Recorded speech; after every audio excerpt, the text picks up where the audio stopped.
آپ لوگ کیسے ہیں؟ My name is Mariya, I am Urdu teacher and آپ لوگوں کا یہ اردو کا پیریڈ ہے اور آج میں آپ لوگوں کو سمجھاؤں گی. ہمارا ٹاپک ہے فاعل اور مفعول کا.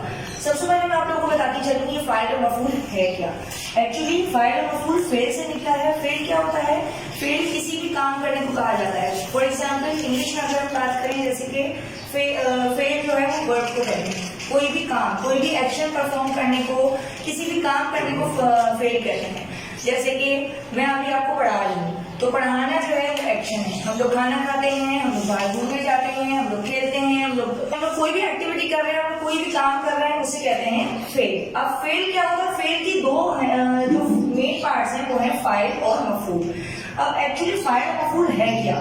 جیسے میں آپ لوگوں کی ٹیچر ہوں، میں آپ لوگوں کو پڑھا رہی ہوں، آپ لوگوں کو جو ہے جو بھی سبق پڑھا رہی ہوں تو میں ہوں فاعل. فار ایگزامپل میں سبجیکٹ ہوں اور مفعول جس پر کام کیا جا رہا ہوتا ہے. جیسے آپ میرے اسٹوڈنٹس ہو، میں آپ لوگوں کو لیکچر ایکسپلین کر رہی ہوں، کوئی بھی ٹاپک ایکسپلین کر رہی ہوں اس میں، یا میں فار ایگزامپل مارکیٹ جا رہی ہوں کوئی گروسری لینے، کچھ لینے، تو وہ جو مارکیٹ ہے وہ آپ کی مفعول ہو گیا، جو آپ کا آبجیکٹ ہو گیا. انگلش میں اس کو کہیں گے فاعل کو سبجیکٹ اور مفعول کہہ دیں گے آبجیکٹ کو. اب ہم اس کی ڈیفینیشن پڑھتے ہیں. فاعل کیا ہوتا ہے؟ ایکچولی فعل کسی بھی کام کرنے کو کہا جاتا ہے اور جو کام کر رہا ہوتا ہے اس کو فاعل کہا جاتا ہے. اب میں نے یہاں ایک ایگزامپل لکھی ہے، استاد نے پڑھایا.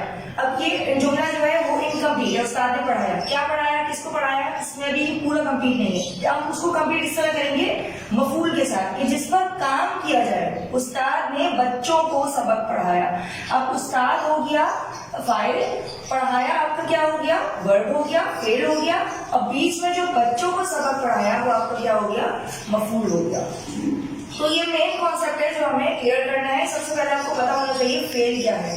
فعل کسی بھی کام کرنے کو، کسی بھی ورب کو کہا جاتا ہے. اور فعل سے جو یہ دو پارٹس نکلے ہیں فاعل اور مفعول، سبجیکٹ اور آبجیکٹ، تو جو جس پر کام کیا جا رہا ہوتا ہے وہ فاعل ہوتا ہے اور جس پر کام ہو رہا ہوتا ہے وہ مفعول ہوتا ہے. تو یہ دونوں پارٹ فعل میں بہت زیادہ ضروری ہیں. اس کے ساتھ آپ کا جو ہے وہ فعل کا کانسیپٹ کلیئر نہیں ہو سکتا. جس طرح فعل کی 3 اقسام آپ نے پڑھی ہیں، فعل حال، فعل ماضی اور فعل مستقبل، اسی طرح اس کے بھی 3 پارٹس ہیں، فعل، فاعل اور مفعول.